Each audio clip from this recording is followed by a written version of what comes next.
제 남편에 가면 뒤에 숨겨진 추악한 민낯을 공개합니다. 그 순간 300인치 대형 스크린에 충격적인 영상이 터졌습니다. 모텔 엘리베이터에서 벌어지는 남편과 29살 제자의 적나라한 불륜 현장이었습니다. 자기야, 오늘 밤에도 같이 있자. 스피커를 통해 흘러나오는 거친 숨소리와 음담패설에 500명의 하객들이 경악했습니다. 이 여자가 치매라 조작된 영상을 튼 겁니다.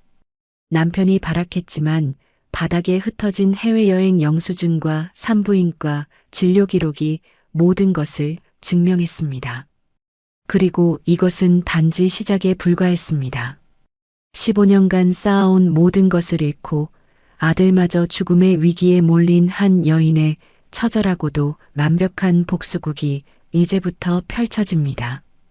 좋아요와 구독을 눌러두시면 삶에 도움이 되는 이야기와 정보를 가장 편하게 받아보실 수 있습니다. 오늘의 사연 시작합니다. 국내 명문사학의 대강당은 수백 명의 하객들로 가득 찼습니다. 정년을 앞둔 국문학계의 거두 김영석 교수의 퇴임식을 위해 각계각층의 인사들이 모여들었습니다. 단상 위에는 존경받는 학자 김영석 교수님의 퇴임을 축하합니다라고 적힌 화려한 현수막이 걸려 있었습니다. 영석은 번쩍이는 연미복 차림으로 총장과 악수를 나누며 여유로운 미소를 지었습니다. 교수님의 오랜 헌신에 깊이 감사드립니다. 총장이 영석의 손을 2번 잡으며 말했습니다. 아닙니다. 제가 더 감사하죠. 영석이 고개를 숙이며 겸손하게 답했습니다. 귀빈석 첫 번째 줄에 앉은 정숙은 베이지색 정장에 진주 목걸이를 걸고 단아한 모습이었습니다. 겉으로는 온화한 미소를 띠고 있었지만 식탁보 아래에서 스마트폰을 꽉 쥔 손끝이 하얗게 변해 있었습니다.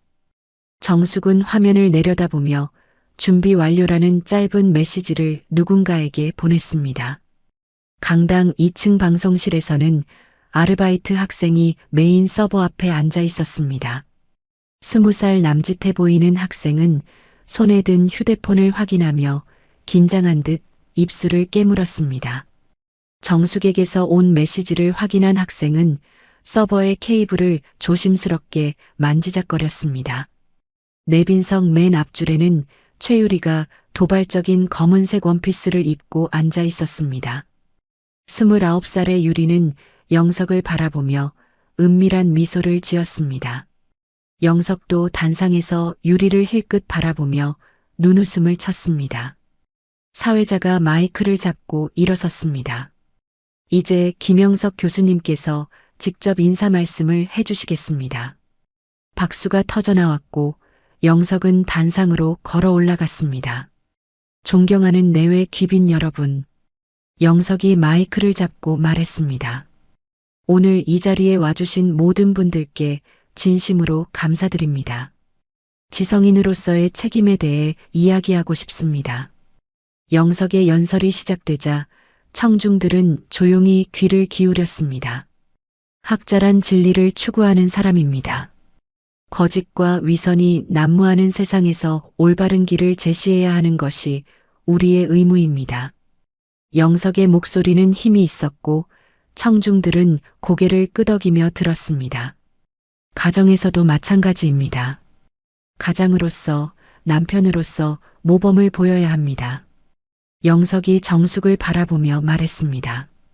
정숙은 미소를 지었지만 그 미소 뒤에는 차가운 기운이 숨어 있었습니다. 15분간의 연설이 끝나자 우렁찬 박수가 터져나왔습니다. 사회자가 다시 마이크를 잡았습니다. 이제 김영석 교수님의 사모님이신 이정숙 여사님께서 축사를 해주시겠습니다. 영석은 흐뭇한 표정으로 정숙을 바라봤습니다. 정숙이 천천히 일어나 단상으로 향했습니다.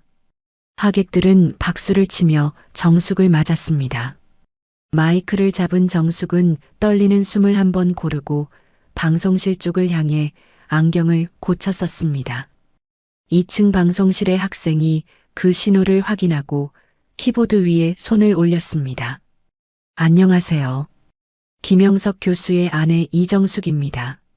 정숙의 목소리는 생각보다 또렷했습니다. 오늘 이 자리에 함께해 주신 모든 분들께 감사드립니다.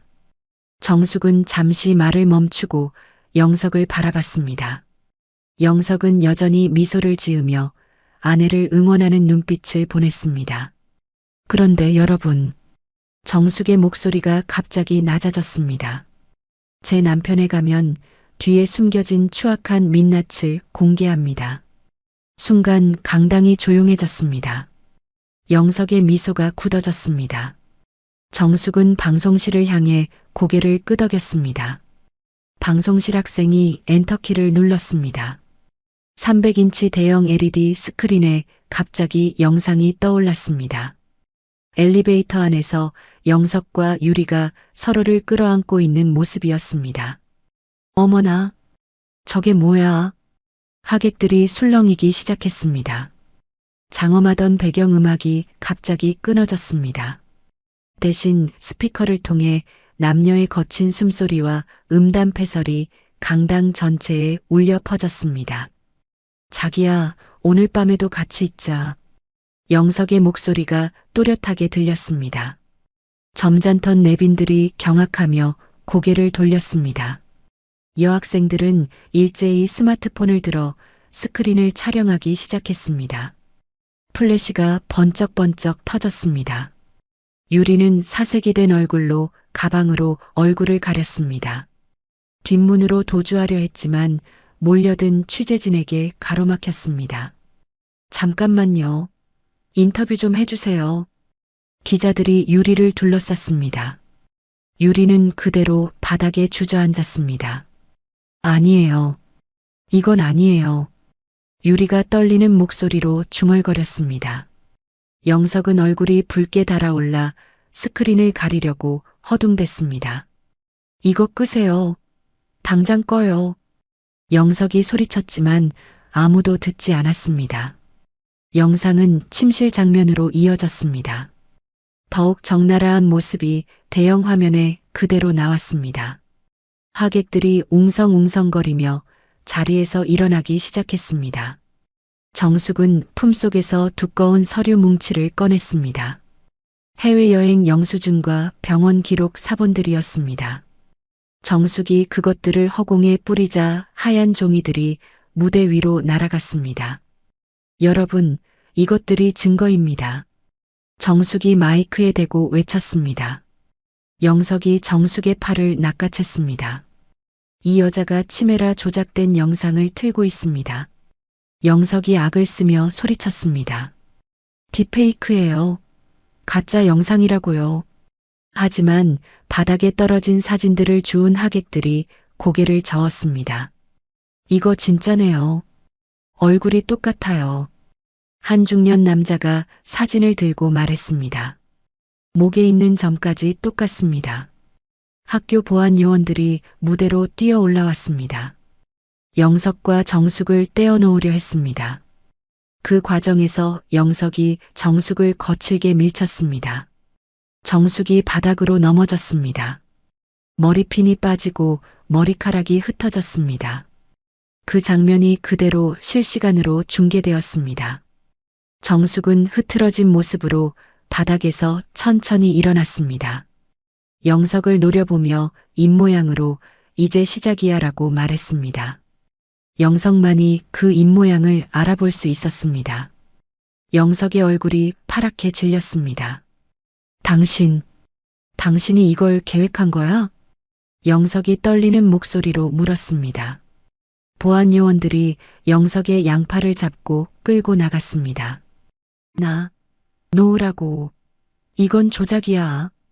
영석의 절규가 강당에 울려 퍼졌습니다. 정숙은 무대 위에 홀로 남겨진 채 쏟아지는 카메라 플래시를 담담히 받아냈습니다. 머리카락이 흩어진 모습이었지만 그 누구보다 당당해 보였습니다. 강당은 여전히 소란스러웠지만 정숙만은 고요했습니다.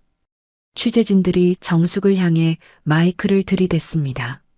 사모님, 언제부터 알고 계셨습니까? 이혼 소송을 제기하실 건가요? 정숙은 마이크를 내려놓고 천천히 무대를 내려왔습니다. 아무 말 없이 정면을 바라보며 강당 밖으로 향했습니다. 하객들이 길을 비켜주었습니다. 정숙의 뒷모습이 강당 문 너머로 사라졌습니다. 대형 스크린에는 여전히 영상이 재생되고 있었습니다. 그리고 그 아래 무대에는 흩어진 증거 서류들이 바람에 날리고 있었습니다. 사건 발생 3시간 후 영석의 집은 난장판이 되어 있었습니다. 거실 한가운데서 영석은 골프채를 휘두르며 소파 쿠션을 마구 내리쳤습니다. 젠장, 젠장할.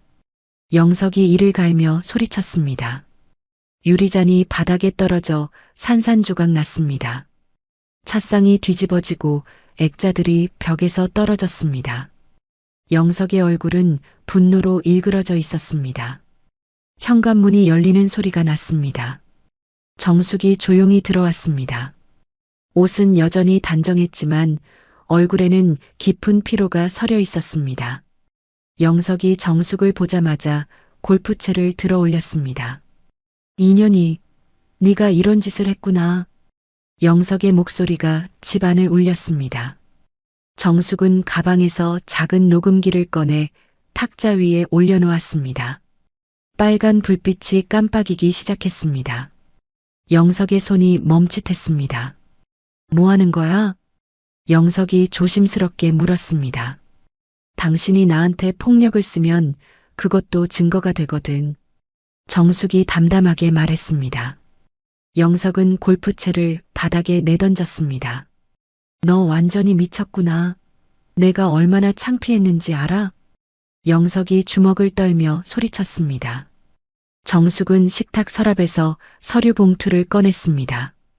봉투 안에서 이혼 소장과 위자료 청구서를 꺼내 영석의 면전에 던졌습니다.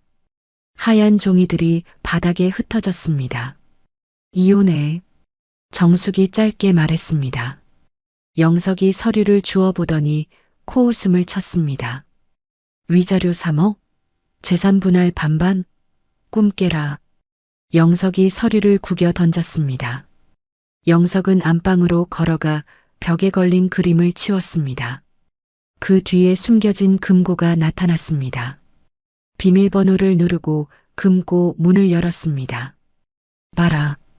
영석이 빈 금고를 보여주며 말했습니다. 금고 안은 텅 비어 있었습니다.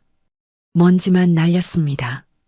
현금도 유가증권도 모두 사라져 있었습니다. 돈이 어디 있는지 알고 싶어? 영석이 비웃으며 말했습니다. 내가 벌써 다 빼놨어. 차명 계좌로 말이야. 정숙의 얼굴이 굳어졌습니다. 당신이 언제부터? 한 달 전부터 준비했지. 내 카드도 다 정지시켰고 통장도 동결했어. 영석이 손뼉을 치며 웃었습니다. 정숙은 서둘러 화장대로 갔습니다. 깊숙한 서랍 안에 숨겨둔 작은 폐물함을 꺼냈습니다. 뚜껑을 열어보니 목걸이와 반지들이 그대로 있었습니다. 정숙이 안도의 한숨을 쉬며 폐물함을 다시 닫았습니다. 적어도 이건 무사하네. 정숙이 중얼거렸습니다. 다음 날 아침 포털 사이트 댓글창은 난리가 났습니다. 김영석 교수 부인, 의부증 병력 있었다. 정신과 치료받은 이력 발견. 남편 스토킹한 정신병자 아내. 악의적인 글들이 도배되어 있었습니다. 유리는 자신의 SNS에 링거를 맡고 있는 사진을 올렸습니다. 사모님의 지속적인 스토킹과 협박에 시달렸습니다라는 글과 함께였습니다. 댓글에는 유리를 동정하는 글들이 줄줄이 달렸습니다. 정숙은 집 전화로 법무법인에 연락했습니다. 변호사 선임 상담을 받고 싶은데요. 죄송합니다. 저희는 그 사건 맡을 수 없습니다. 차가운 대답이 돌아왔습니다. 두 번째 법무법인도 마찬가지였습니다. 세 번째 로펌에서는 아예 전화를 끊어버렸습니다. 영석의 영향력이 생각보다 컸습니다. 학교 징계위원회가 열렸습니다. 영석은 위원들 앞에서 눈물을 흘렸습니다. CCTV 영상은 편집된 겁니다. 제가 무슨 죄를 졌다고. 영석의 목소리가 떨렸습니다. 동료 교수 5명이 영석을 위한 탄원서를 제출했습니다. 김영석 교수는 우리가 아는 한 매우 성실한 학자입니다라고 적혀 있었습니다. 정숙은 친정 오빠에게 전화를 걸었습니다. 오빠, 나 좀 도와줘. 영석이가 너무 심하게 나와. 정수가 영석이한테서 들었어. 네가 사이비 종교에 빠졌다며? 오빠의 목소리는 차가웠습니다. 무슨 소리야? 나 정신 멀쩡해. 영석이가 거짓말할 이유가 뭐가 있겠어? 너 정말 정신과 상담 받아봐. 오빠가 전화를 끊어버렸습니다. 정숙은 빈 냉장고를 열어봤습니다. 김치와 된장 한 통이 전부였습니다. 신용카드도 막히고 현금도 없었습니다. 그날 저녁 영석은 유리를 데리고 집으로 왔습니다. 오늘부터 여기가 내 집이야. 영석이 유리의 손을 잡고 말했습니다. 유리는 정숙을 보며 도발적으로 웃었습니다. 안녕하세요, 사모님. 유리가 일부러 크게 인사했습니다.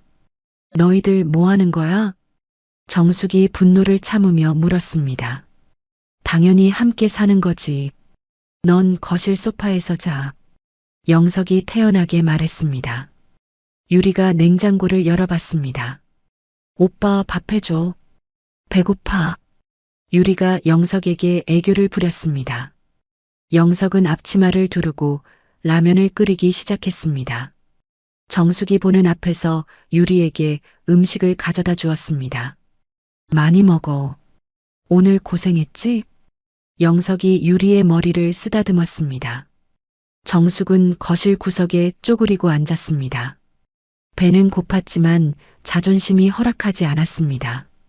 라면 냄새가 코를 찔렀습니다. 영석은 거실 천장에 CCTV를 설치했습니다. 네가 뭘 하는지 다 지켜볼 거야.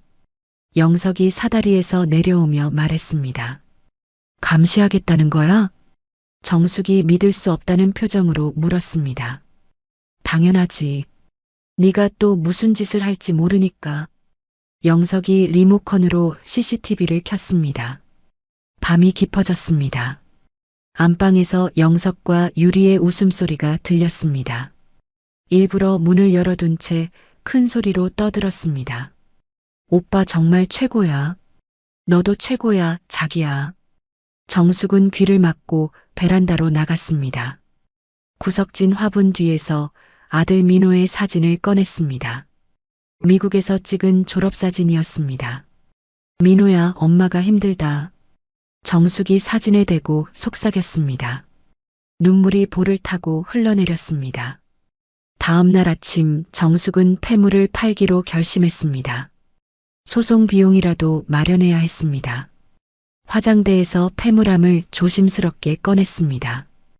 영석이 거실에서 CCTV 모니터를 보고 있었습니다. 정숙이 폐물함을 챙기는 모습이 화면에 그대로 나왔습니다. 영석의 입가에 비릿한 미소가 번졌습니다. 정숙이 집을 나서려는 순간 휴대폰이 울렸습니다. 발신자 표시가 제한되어 있었습니다. 정숙이 조심스럽게 전화를 받았습니다. 여보세요? 이정숙 씨죠? 김영석 교수 부인. 낯선 남자의 목소리였습니다. 누구세요? 그건 중요하지 않아요. 김영석의 약점을 쥐고 있습니다. 남자의 목소리는 침착했습니다. 정숙의 손이 떨렸습니다. 무슨, 오늘 밤 10시에 봅시다. 혼자 나오세요. 남자가 만날 장소를 알려주고 전화를 끊었습니다. 정숙은 흔들리는 눈빛으로 휴대폰을 내려다봤습니다. 마지막 희망이 생긴 것일까? 정숙은 폐물함을 꽉 쥐고 현관문을 열었습니다. 다음 날 밤 10시 정숙은 금은방 앞에 서 있었습니다. 네온 사인이 깜빡이는 좁은 골목길이었습니다. 정숙은 폐물함을 꽉 쥐고 가게 문을 밀었습니다. 어서 오세요. 60대 남자 주인이 도단경을 쓰고 앉아 있었습니다. 정숙은 폐물함을 카운터에 올려놓았습니다. 이것들 좀 봐주세요. 정숙이 떨리는 목소리로 말했습니다. 주인이 폐물들을 하나씩 꺼내 확대경으로 살펴봤습니다. 다이아몬드 목걸이, 진주 귀걸이, 금반지들이었습니다. 시어머니가 결혼할 때 준 것들이었습니다. 몇 분이 지나자 주인이 고개를 저었습니다. 이거 다 가짜네요. 주인이 폐물을 다시 상자에 넣으며 말했습니다. 뭐라고요? 정숙이 눈을 크게 뜨며 물었습니다. 정교하게 만든 큐빅이에요. 진짜 같지만 가치는 없습니다. 주인이 안경을 벗으며 설명했습니다. 정숙의 다리에서 힘이 빠졌습니다. 그 자리에 주저앉아 울음을 터뜨렸습니다. 그럴 리가 없어요. 영석이 정숙 몰래 진품들을 팔아치우고 가짜를 채워 넣었던 것입니다. 정숙은 마지막 희망마저 사라진 것을 깨달았습니다. 가게를 나온 정숙은 비틀거리며 골목길을 걸었습니다. 약속 장소인 공원으로 향했습니다. 가로등이 희미하게 길을 비추고 있었습니다. 벤치에 앉아 기다리던 정숙 앞에 남자가 나타났습니다. 30대 후반의 건장한 체격이었습니다. 정숙은 고개를 들어 남자를 바라봤습니다. 장수라고 합니다. 남자가 자신을 소개했습니다. 무슨 일로 저를? 최유리의 전 남자친구예요. 흥신소에서 일하고 있고요. 장수가 담배를 입에 물며 말했습니다. 장수는 주머니에서 USB를 꺼냈습니다. 이 안에 김영석 교수가 10년간 횡령한 장부가 들어있어요. 장수가 USB를 흔들며 보여줬습니다. 정숙의 눈빛이 살아났습니다. 정말요? 그럼 그걸로. 갑자기 장수가 정숙에게 소리를 질렀습니다. 5천만 원 안 가져오면 이 USB는 김영석 교수한테 넘긴다. 장수의 목소리가 골목에 울렸습니다. 정숙이 깜짝 놀라 뒤로 물러났습니다. 갑자기 왜 그러세요? 내일까지 돈 구해와. 안 그러면 끝이야. 장수가 정숙을 거칠게 밀쳤습니다. 저한테 그런 돈이 어디 있어요? 정숙이 애원하듯 말했습니다. 장수는 주변을 한번 둘러보더니 정숙에게 다가왔습니다. 내일 밤 여기서 기다리고 있을게. 돈 없으면 정말 끝이야. 장수가 위협적으로 속삭였습니다. 그리고는 어둠 속으로 사라졌습니다. 정숙은 벤치에 혼자 남겨졌습니다. 차가운 밤바람이 얼굴을 스쳤습니다. 집으로 돌아온 정숙은 영석의 서재를 뒤지기 시작했습니다. 책장과 서랍을 모조리 열어봤습니다. 뭔가 단서라도 찾을 수 있을까 했습니다. 책더미 사이에서 작은 녹음기를 발견했습니다. 정숙이 재생 버튼을 눌렀습니다. 영석과 유리의 목소리가 흘러나왔습니다. 정신병원에 보내는 게 제일 확실해. 영석의 목소리였습니다. 사설 구급차 불러서 강제로 데려가면 되죠? 유리의 목소리가 이어졌습니다. 그래. 일단 입원시키고 나면 아무도 믿지 않을 거야. 오빠 정말 똑똑해. 정숙의 등에 식은땀이 흘렀습니다. 영석이 자신을 정신병원에 강제 입원시키려 했던 것입니다. 다음 날 정오, 영석은 컴퓨터로 정숙의 위치를 확인했습니다. 휴대폰에 심어둔 추적 앱이었습니다. 정숙이 집 근처를 벗어나지 못하고 있었습니다. 돈 구할 곳이 없지. 영석이 혼자 중얼거렸습니다. 영석은 거실로 나가 정숙을 의자에 앉혔습니다. 밧줄로 정숙의 팔과 다리를 묶기 시작했습니다. 뭐 하는 거야? 나. 정숙이 몸부림쳤습니다. 조용히 해. 곧 구급차 온다. 영석이 밧줄을 더 단단히 조였습니다. 정숙이 창밖을 보니 장수가 집 앞을 서성이고 있었습니다.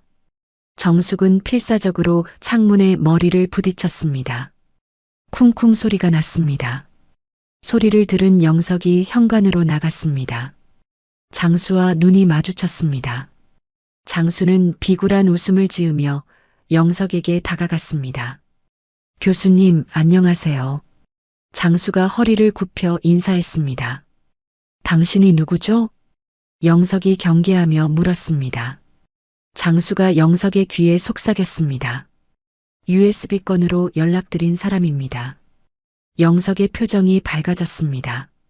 아, 그래요? 들어오세요. 두 사람이 집 안으로 들어왔습니다. 정숙이 결박당한 모습을 본 장수는 놀라는 척했습니다. 이게 무슨... 아내가 요즘 정신이 좀 이상해서요. 영석이 태연하게 설명했습니다. 장수는 주머니에서 USB를 꺼냈습니다. 이걸 원하시는 거죠? 얼마면 되죠? 영석이 즉시 물었습니다. 1억이면 당장 이체해 드릴게요. 영석이 휴대폰으로 계좌 이체를 했습니다. 장수가 계좌를 확인하고 USB를 영석에게 건넸습니다. 정숙이 보는 앞에서 벌어진 일이었습니다. 고맙습니다. 교수님, 장수가 고개를 숙이며 말했습니다. 정숙은 절망의 비명을 질렀습니다. 안 돼, 안 된다고. 마지막 희망마저 사라진 것 같았습니다. 영석은 USB를 손에 쥐고 정숙을 조롱했습니다. 이제 네가 발버둥 칠 증거도 돈도 다 내 손 안에 있어. 영석의 목소리에는 승리감이 넘쳤습니다.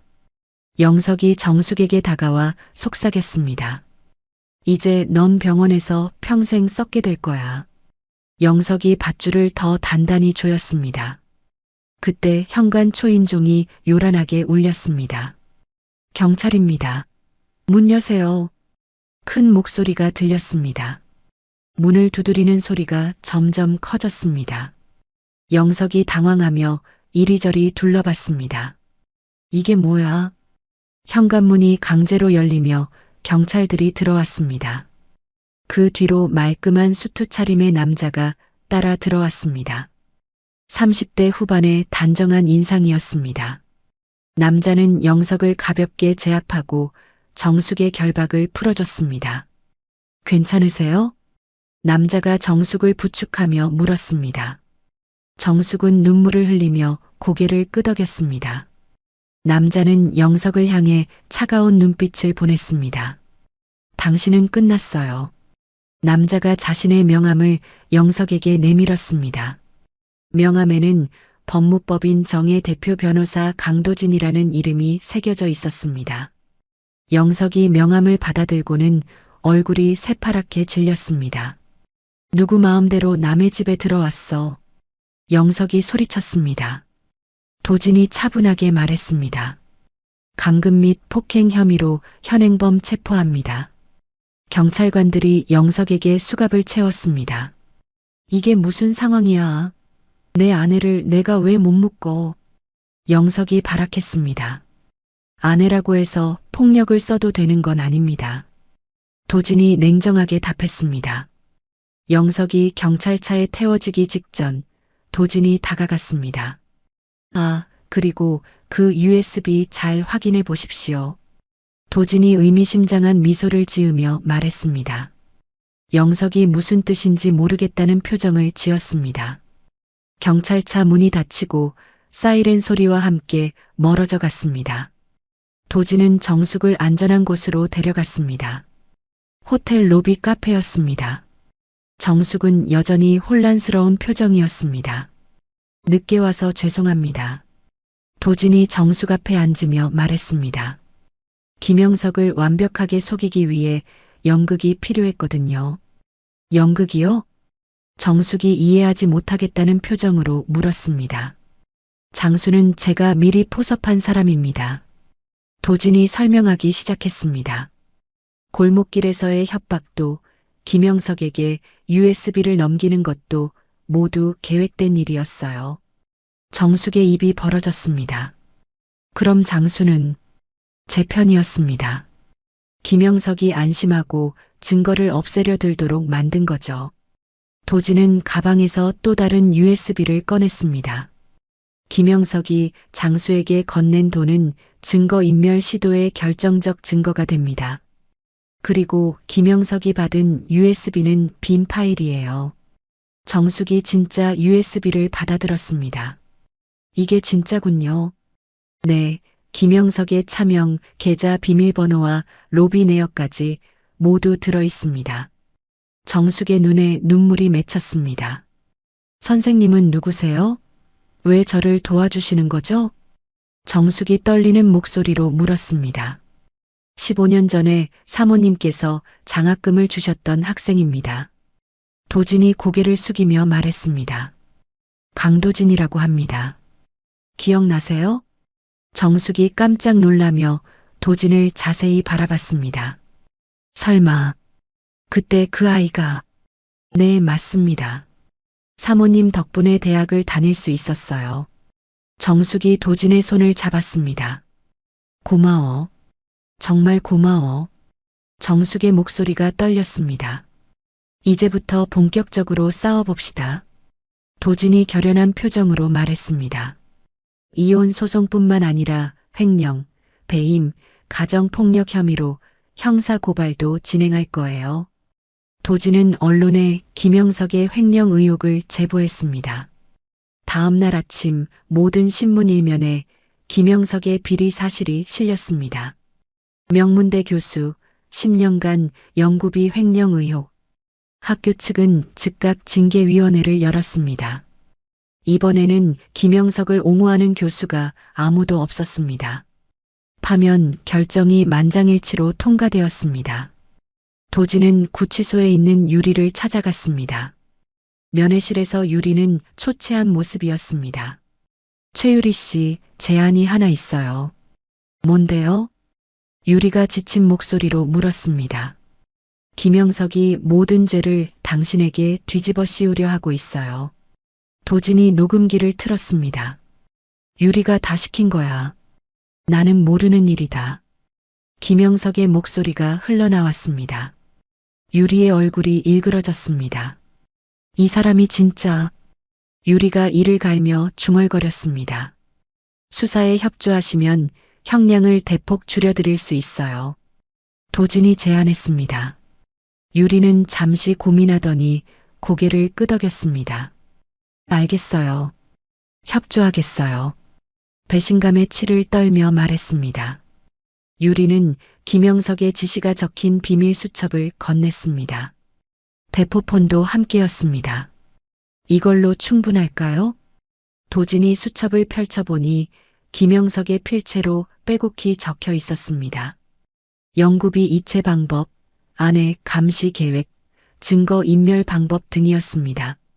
검찰 수사관들이 김영석의 연구실을 압수수색했습니다. 뉴스에서는 상자에 가득 담긴 증거물들을 보도했습니다. 김영석의 자택도 샅샅이 뒤져졌습니다. 정숙은 도진이 마련해준 작은 원룸에서 뉴스를 봤습니다. 처음으로 마음 편히 잠을 잘 수 있을 것 같았습니다. 정말 끝난 건가요? 정숙이 도진에게 물었습니다. 아직 끝이 아닙니다. 도진이 정숙에게 따뜻한 차를 건네며 말했습니다. 재판에서 완벽하게 승리해야 사모님의 잃어버린 권리를 다 찾을 수 있어요. 정숙이 처음으로 편안한 미소를 지었습니다. 그동안 정말 힘들었어요. 이제 조금만 더 힘내세요. 승소는 확실합니다. 재판 날짜가 잡혔습니다. 정숙은 법정에 입고 갈 검은색 정장을 새로 맞췄습니다. 도진이 함께 백화점에 가서 골라준 것이었습니다. 김영석 측 변호인단이 줄줄이 사임했다는 소식 들으셨죠? 도진이 웃으며 말했습니다. 이기기 어려운 싸움이라고 판단한 모양이에요. 정숙은 거울 앞에서 정장을 입어봤습니다. 품이 있으면서도 당당해 보였습니다. 이제 정말 할 수 있을 것 같아요. 결전의 날 아침 정숙은 일찍 일어나 단정히 화장했습니다. 거울 속 자신을 보며 깊게 숨을 들이마셨습니다. 난 할 수 있어. 정숙이 자신에게 다짐했습니다. 도진이 차를 가지고 와서 정숙을 법원으로 데려갔습니다. 긴장되세요? 도진이 운전하면서 물었습니다. 아니에요. 오히려 시원해요. 정숙이 창밖을 바라보며 답했습니다. 드디어 진실을 말할 수 있게 됐으니까요. 법원 앞에는 시민들이 피켓을 들고 모여 있었습니다. 김영석 교수 엄벌하라, 부패 교수 오유티 등의 구호가 적혀 있었습니다. 정숙은 그들의 응원을 받으며 법원 계단을 올라갔습니다. 서울중앙지방법원 앞은 인산인해를 이뤘습니다. 김영석의 엄벌을 촉구하는 시민단체들이 피켓을 들고 모여 있었습니다. 취재진들도 카메라와 마이크를 들고 법원 입구를 지키고 있었습니다. 김영석을 엄벌하라. 부패한 교수 처벌하라. 시민들의 구호가 법원 앞 광장에 울려 퍼졌습니다. 법정 안으로 들어선 정숙은 가슴이 뛰는 것을 느꼈습니다. 방청석에는 기자들과 시민들이 가득 앉아 있었습니다. 모든 시선이 정숙에게 집중되었습니다. 피고석에 앉은 김영석은 수의를 입고 있었습니다. 한 달 사이에 살이 많이 빠져 수척해져 있었습니다. 하지만 여전히 당당한 표정으로 앞을 바라보고 있었습니다. 판사가 법정에 들어서자 모든 사람들이 일어섰습니다. 착석하십시오. 판사의 목소리가 법정에 울렸습니다. 김영석 측 변호사가 일어섰습니다. 피고인은 모든 혐의를 부인합니다. 변호사가 또렷하게 말했습니다. 그리고 원고인의 정신 감정을 요청합니다. 도진이 즉시 일어나 반박했습니다. 피고인 측의 요청은 부당합니다. 도진이 서류 뭉치를 들어 올렸습니다. 이것은 대학병원에서 실시한 원고인의 정밀 정신 진단서입니다. 판사가 서류를 받아 살펴봤습니다. 원고인에게는 아무런 정신적 이상이 없다고 나와 있군요. 판사가 김영석 측 변호사를 바라봤습니다. 요청을 기각합니다. 도진이 증인석을 가리켰습니다. 최유리 씨를 증인으로 신청합니다. 문이 열리며 유리가 들어왔습니다. 유리는 검은색 정장을 입고 있었습니다. 얼굴은 창백했지만 표정은 단단했습니다. 증인석에 앉은 유리는 김영석을 한 번도 쳐다보지 않았습니다. 증인은 피고인과 어떤 관계였습니까? 도진이 물었습니다. 연인 관계였습니다. 유리가 마이크에 대고 또렷하게 답했습니다. 방청석에서 웅성거리는 소리가 들렸습니다. 피고인이 연구비를 어떻게 사용했는지 아십니까? 도박 자금으로 썼습니다. 유리의 목소리에는 떨림이 없었습니다. 도진이 서류를 들어보였습니다. 이것은 피고인이 증인에게 보낸 문자 메시지입니다. 대형 화면에 문자 내용이 나타났습니다. 연구비 500만 원 빼서 강원랜드 가자. 이번엔 대박 날 것 같아. 김영석이 유리에게 보낸 문자였습니다. 김영석의 얼굴이 붉어졌습니다. 그건 농담이었어. 김영석이 소리쳤습니다. 판사가 망치를 두드렸습니다. 피고인은 조용히 하십시오. 도진이 다른 증거를 제시했습니다. 이것은 피고인이 아들에게 보낸 문자입니다. 새로운 화면이 나타났습니다. 아빠가 시키는 대로 명의만 빌려주면 널 자랑스러운 아들로 만들어주겠다. 김영석이 민호에게 보낸 문자였습니다. 방청석에서 탄식이 쏟아졌습니다. 자식까지 이용했다니. 정말 나쁜 놈이네. 김영석이 갑자기 일어나 증인석으로 달려들려 했습니다. 2년이 거짓말하고 있어. 교도관들이 김영석을 제압했습니다. 판사가 다시 망치를 두드렸습니다. 피고인의 행동은 법정 모독에 해당합니다. 김영석이 자리로 끌려갔습니다. 도진이 마지막 증거를 제시했습니다. 이것은 피고인의 차명 계좌 내역서입니다. 화면에 10억 원이 넘는 거액이 표시되었습니다. 이 돈들은 모두 연구비와 장학금을 빼돌린 것입니다.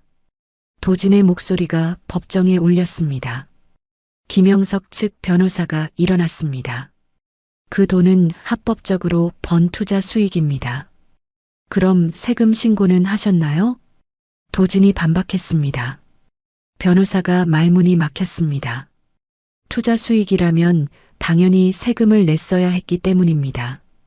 판사가 판결문을 들어올렸습니다. 법정이 조용해졌습니다. 모든 사람들이 숨을 죽이고 기다렸습니다. 피고인 김영석에 대한 판결을 선고합니다. 판사의 목소리가 엄숙했습니다. 피고인의 죄질이 매우 불량하고 반성의 기미가 없습니다. 횡령, 배임, 가정폭력 등의 혐의에 대해 징역 5년을 선고합니다. 방청석에서 박수가 터져 나왔습니다. 또한 원고인에게 위자료 1억 원과 재산 분할 50%를 지급하라고 명령합니다. 정숙의 눈에서 눈물이 흘러내렸습니다. 김영석이 법정 구속되어 끌려나갔습니다. 이건 조작이야. 조작이라고. 김영석의 절규가 법정에 울렸습니다. 정숙은 김영석을 차가운 눈빛으로 바라봤습니다. 더 이상 무섭지 않았습니다. 오히려 불쌍해 보였습니다. 법원을 나온 정숙은 쏟아지는 햇살을 받으며 깊은 숨을 들이마셨습니다. 가슴속 깊은 곳에서 뭔가 풀리는 기분이었습니다. 평생의 짐을 내려놓는 것 같았습니다. 축하드립니다, 사모님. 도진이 정숙 옆에 서서 말했습니다. 고마워요. 정말 고마워요. 정숙이 도진의 손을 잡으며 말했습니다. 1년 후 정숙은 대학가 근처에 작은 카페를 열었습니다. 플라워 카페라는 이름을 달았습니다.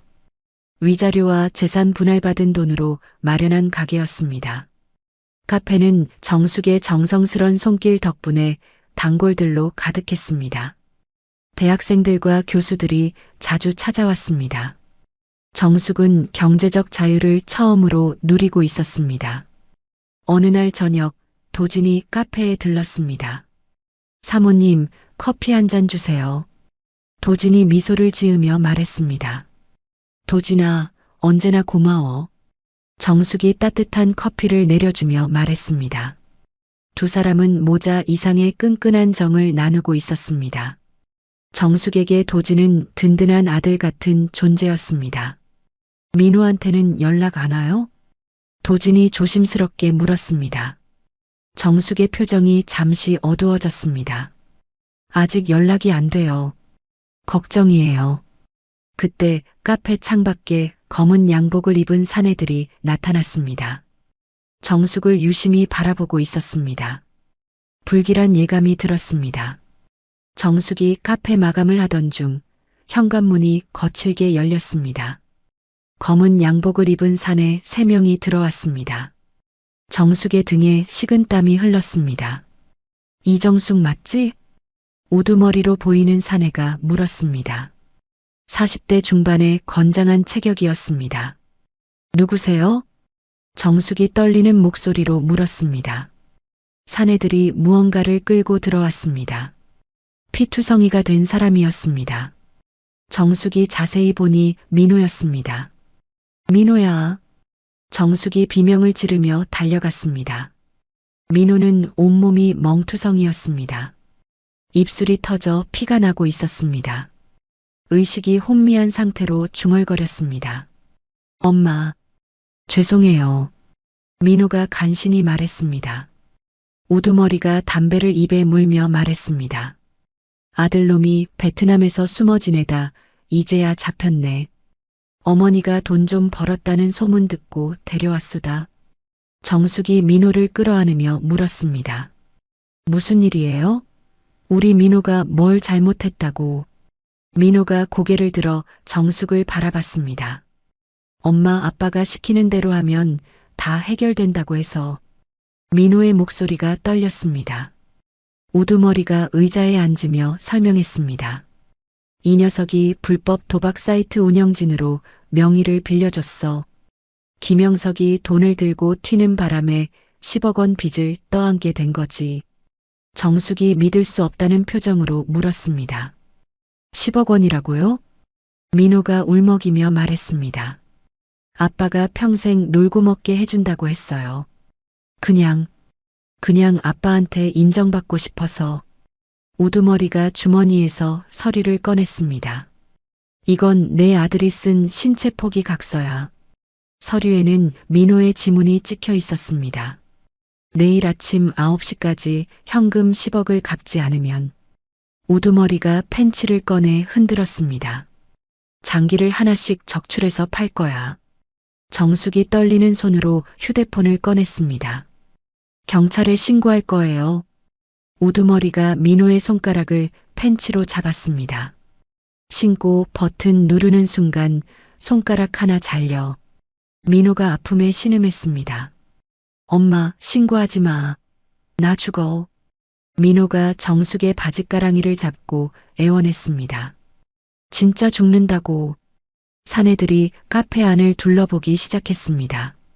화분들을 하나씩 바닥에 내동댕이 쳤습니다. 정숙이 아끼던 꽃병들이 산산조각 났습니다. 법대로 하면 몇 년 걸릴 텐데. 우두머리가 민호의 머리채를 잡으며 말했습니다. 우린 법보다 주먹이 빨라. 당장 오늘 밤에 아들 묻어버릴 수도 있어. 정숙의 가슴이 쿵쾅거렸습니다. 도진에게 도움을 요청하고 싶었지만 민호가 위험했습니다. 우두머리가 민호를 바닥에 눕혔습니다. 우리가 여기서 지켜보고 있을 테니 날 밟자마자 돈 가져와. 사내들이 카페 한 구석에 자리를 잡았습니다. 정숙은 몰래 도진에게 문자를 보내려 했습니다. 하지만 사내 하나가 정숙의 휴대폰을 빼앗았습니다. 딴 생각 말고 돈 생각이나 해. 밤이 깊어갔습니다. 정숙은 민호 옆에서 잠을 이루지 못했습니다. 민호는 열이 나서 중얼거렸습니다. 아빠가 나한테 그랬어. 민호가 정신없이 중얼거렸습니다. 이거만 해주면 평생 놀고 먹게 해준다고. 정숙이 민호의 이마를 만져봤습니다. 뜨거운 열이 났습니다.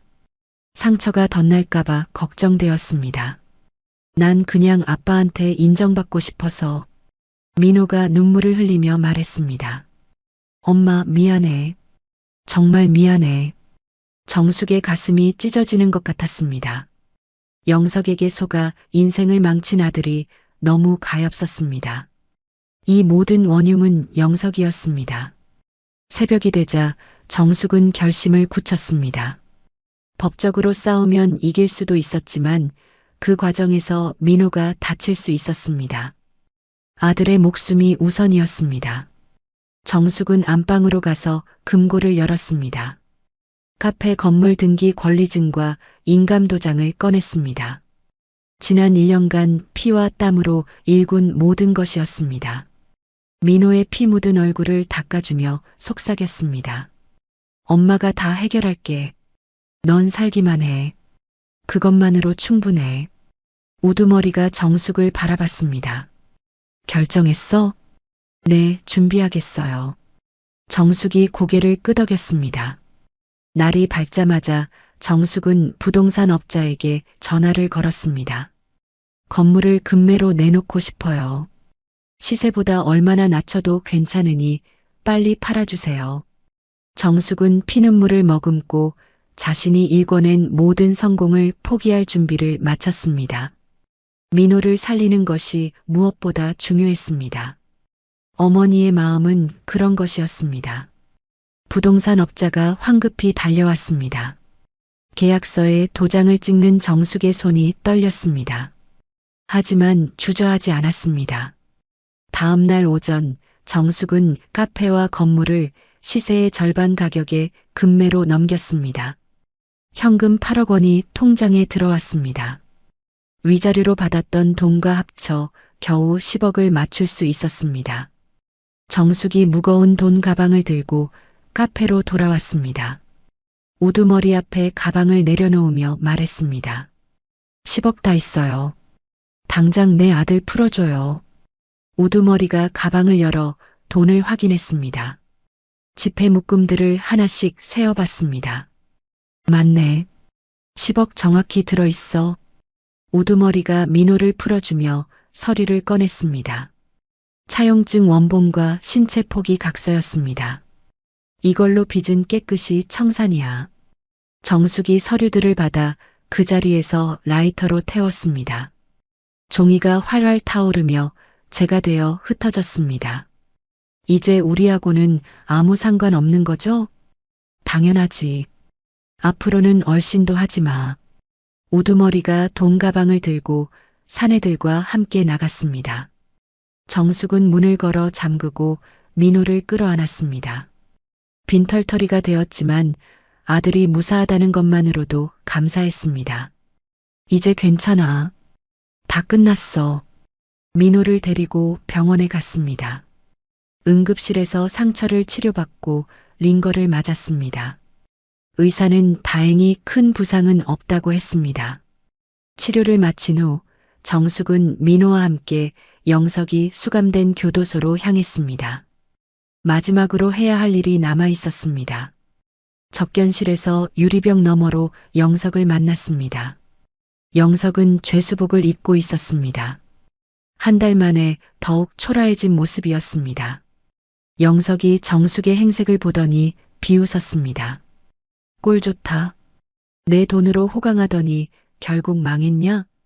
아들놈 때문에 다 날렸지? 정숙은 품속에서 작은 녹음기를 꺼내 켰습니다. 빨간 불빛이 깜빡이기 시작했습니다. 민호가 빚 때문에 죽을 뻔했어. 정숙이 차분하게 말했습니다. 애한테 10억 빚을 떠넘기고 혼자 살려고 했어? 영석이 흥분해서 소리쳤습니다. 내가 낳아주고 키워줬으면 아비 빚 갚는 건 당연한 거지. 그 멍청한 놈이 내 말만 믿고 도장 찍은 게 죄지. 정숙이 녹음기를 유리벽에 대고 흔들었습니다. 당신 입으로 뱉은 그 말, 법정에서도 똑같이 할 수 있겠지? 영석의 얼굴이 새파랗게 질렸습니다. 그거 내놔. 영석이 유리벽을 두드렸습니다. 이 녹취록으로 당신은 사기죄와 아동학대 혐의가 추가될 거야. 정숙이 차갑게 말했습니다. 형량이 최소 10년은 늘어나겠네. 이 여자가 미쳤나? 그거 당장 지워. 영석이 발악했지만 유리벽 때문에 아무것도 할 수 없었습니다. 교도관들이 소란을 피우는 영석을 제압했습니다. 시간 다 됐습니다. 교도관이 영석을 끌고 가려 했습니다. 정숙이 민호의 손을 잡고 일어섰습니다. 민호는 내가 지킬 거야. 당신은 거기서 평생 썩어. 영석이 끌려가며 소리쳤습니다. 정숙아, 이렇게 하면 안 돼. 하지만 정숙은 뒤돌아보지 않았습니다. 교도소를 나온 정숙은 도진에게 녹음 파일을 전달했습니다. 도진은 이를 바탕으로 영석에 대한 추가 기소를 진행했습니다. 가석방 없는 15년형이 구형되었습니다. 모든 빚을 청산하고 영석과의 악연도 끊어낸 정숙과 민호는 빈털터리가 되었습니다. 하지만 서로를 바라보며 웃을 수 있었습니다. 민호가 어머니 앞에 무릎 꿇고 울었습니다. 엄마가 평생 모은 돈을 내가 다 날렸어요. 죽을 때까지 갚을게요. 정숙이 아들을 안아주며 말했습니다. 돈은 있다가도 없는 거야. 네가 살았으면 됐어. 우린 지옥에서 빠져나온 거야. 두 사람은 상처뿐인 서울 생활을 정리했습니다. 정숙의 고향인 강원도 산골 마을로 내려가기로 했습니다. 새로운 시작을 위해서였습니다. 짐을 실은 용달차가 서울을 빠져나갔습니다. 정숙은 백미러로 멀어지는 도시를 바라봤습니다. 지난날의 아픔도 함께 흘려보내는 기분이었습니다. 엄마, 괜찮으세요? 민호가 걱정스럽게 물었습니다. 괜찮아. 이제 정말 괜찮아. 정숙이 창밖 풍경을 바라보며 미소 지었습니다. 고속도로를 달리는 용달차 안에서 정숙과 민호는 조용히 앞날을 그려봤습니다. 힘들겠지만 서로가 있어 든든했습니다. 새로운 삶을 시작할 용기가 생겼습니다. 3년 후 강원도의 한적한 산골 마을에는 평화로운 아침이 찾아왔습니다. 작은 마당이 딸린 낡은 주택 앞 텃밭에서 정숙이 고추를 따고 있었습니다. 화장기 없는 얼굴은 햇볕에 그을렸지만 건강한 미소가 가득했습니다. 엄마, 밥 다 됐어요. 부엌에서 민호가 앞치마를 두르고 밝게 외쳤습니다. 된장찌개 냄새가 집 안가득 퍼졌습니다. 민호는 인근 공장에서 성실하게 일하고 있었습니다. 주말에는 정숙을 도와 농사를 짓는 건실한 청년이 되어 있었습니다. 과거에 나약했던 모습은 찾아볼 수 없었습니다. 점심시간이 되자 동네 할머니들이 반찬통을 들고 모여들었습니다. 정숙이 왔나? 오늘 무슨 반찬 해줄까? 정숙은 넉살 좋게 할머니들을 맞았습니다. 어머니들, 어서 오세요. 오늘 민호가 된장찌개 끓였어요. 평상에 둘러앉아 식사를 하던 중 우체부가 나타났습니다. 등기 우편을 한 통 들고 있었습니다. 이정숙 씨 맞으시죠? 정숙이 편지를 받아보니 발신인이 김영석이었습니다. 교도소 도장이 찍혀 있었습니다. 편지 봉투에는 삐뚤삐뚤한 글씨로 적혀 있었습니다. 병보석 신청을 위해 탄원서 좀 써줘, 여보. 나 몸이 너무 아파. 정숙은 편지를 뜯지도 않고 구겨버렸습니다. 아궁이 불쏘시개로 던져 넣었습니다. 종이가 활활 타오르는 모습을 무심하게 바라봤습니다. 누구 편지였어? 할머니 한 분이 물었습니다. 아무것도 아니에요. 정숙이 태연하게 답했습니다. 식사를 마친 후 민호가 정숙에게 커피를 타다 주었습니다. 엄마, 이번 주말에 강 검사님 가족들이 놀러 오신대요. 정숙은 도진이 온다는 소식에 소녀처럼 기뻐했습니다. 그럼 옥수수를 미리 쪄놔야겠네. 도진이가 우리 옥수수를 얼마나 좋아하는데. 민호도 웃으며 고개를 끄덕였습니다. 도진은 이제 가족 같은 존재였습니다. 정숙에게는 아들 같고 민호에게는 형 같은 사람이었습니다. 해질녘 정숙은 마당 의자에 앉아 노을을 바라봤습니다. 붉게 물드는 하늘이 아름다웠습니다.